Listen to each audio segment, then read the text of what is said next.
Jordan's up top here with the ball. The one defending him is, ironically, Byron Russell, who once infamously said to Jordan in his first retirement, "Why you quitting? You know I could guard your ass." "I couldn't wait. You had to quit." Well, it was 85-86. It was Game 6 of the 1998 Finals, and the Bulls were up 3-2. Then, MJ attacked with one hard dribble going downhill, gave Byron a little push that the refs didn't see.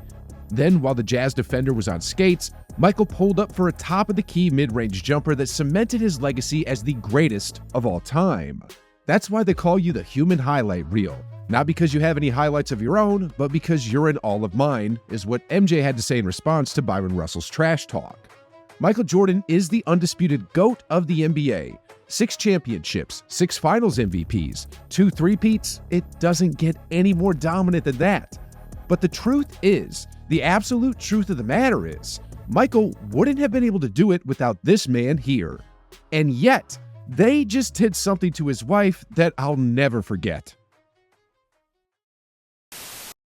If you don't already know, his name is Jerry Krause, and he was the architect that surrounded Jordan with the pieces he needed to dominate the 90s. You see, up until 1987, Jordan was just a one-man wrecking machine who scorched the league during the regular season, but just couldn't get it done when all the marbles were on the line. Sure, he may have averaged 37 points per game in '87 and put up endless amounts of highlights, but when the playoffs came around, he was swept for the second time in a row by Larry Bird and the Boston Celtics. That year in the offseason, however, Jerry Krause did something that would change the course of Chicago Bulls history forever. You see, although Jerry wasn't a professional athlete by any stretch, the man sure had an eye for talent. And at the time, his eyes were locked on Scottie Pippen, a relatively unknown college player at the time. Unfortunately for Jerry, Scottie's Central Arkansas kept on winning games, and eventually he was on everyone's radar. That didn't stop Jerry, however, who later said in a memoir, "The thought of this guy playing alongside Michael caused my mind to work overtime. We had to get this guy." Well, Scottie was picked 6th overall by the Seattle Supersonics, but through sheer persistence and will, Jerry robbed the Supersonics by trading their 8th pick, Olden Polynice, for Pippen. The draft wasn't finished though, and neither was Jerry. With their 10th overall pick, he then selected Horace Grant. These two, along with Jordan, would eventually form a big three that would dominate Jordan's first three-peat era from 91 to 93. There's a lot more Jerry did, such as trading Jordan's best friend Charles Oakley for Bill Cartwright, but you get the point. Without the strategic mind of Jerry and the guts to do what he had to do, Jordan may have just been another superstar who never had the pieces needed to win a championship, like LeBron during his first stint with the Cavaliers, for example. Unfortunately, there's a bad part to this story. A few years back in 1985, when MJ had an injury, a conversation took place between Michael and Jerry that would crush their relationship for decades to come and would haunt the Bulls even at the peak of their success. 6 championships wasn't enough to repair the fracture. You see, early in his career, Michael had broken a bone in his foot but still wanted to play. Jerry, on the other hand, said, "Michael, I can't risk your career for a few games now. You've been seen by the best doctors in the field, and they all agree that you should rest and not play." Michael rejected that response and said, "I know my own body, and I want to play now." Jerry then responded, "Michael, you are a player, not a medical doctor. I have to do what's right for the team, and as a result, I'm not going to let you play." According to Michael, however, Jerry had told him that he was an employee of the franchise and will do what the franchise told him to do, or else. Whether it was a miscommunication or someone misheard someone, their relationship from there went downhill, and as we saw in The Last Dance, Jerry became the butt of jokes in Chicago. They called him short, they called him fat, and no matter how much he tried to be a part of the circle, they never let him. Then it got even worse. You see, Scottie Pippen then started to take a dislike to Jerry because of a contract situation. The cold notes of the story is, Jerry showed Scottie a 7-year, $18 million contract, which fit how good Scottie was in 1991 after their first championship. Then, despite others telling him not to do it, Scottie took out a pen and signed the contract because he wanted the money at the time. But as the years went on, and as Scottie got better and better, and became an all-NBA type of player, he felt like he was getting lowballed by Jerry. By 1997, for example, as the best player on the team not named Michael Jordan, there were 4 other players getting paid more, and as a result, Scottie wanted Jerry to renegotiate the contract, but Jerry wouldn't. I mean, what GM in the league would? At that time, from what we saw in The Last Dance, almost everyone was hating on Jerry, and eventually, Jerry didn't feel like he was getting the credit he deserved and said, "Players and coaches don't win championships, organizations win championships."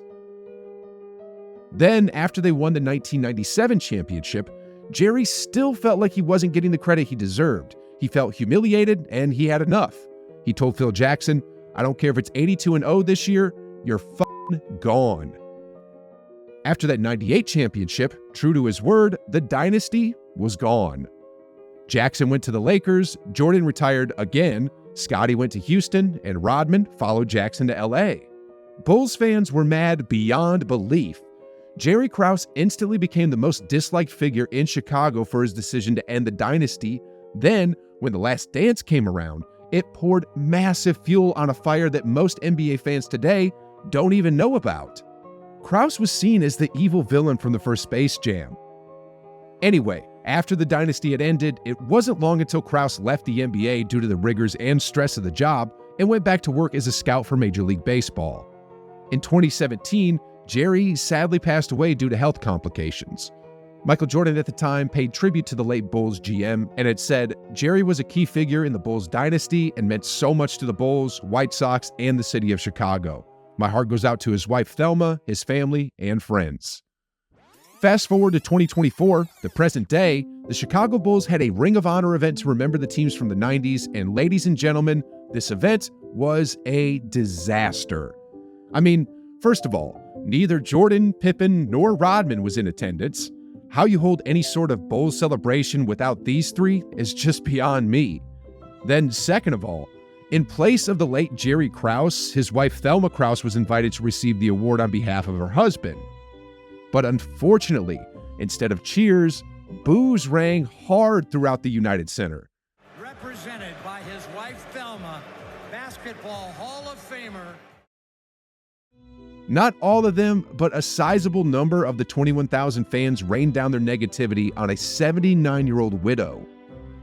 The footage you're looking at shows an elderly woman who appears visibly distressed with tears rolling down her cheeks and a pained expression in her eyes. She didn't deserve this. It's really sad to consider that her final memory of a location filled with so many cherished memories will now be one of destruction.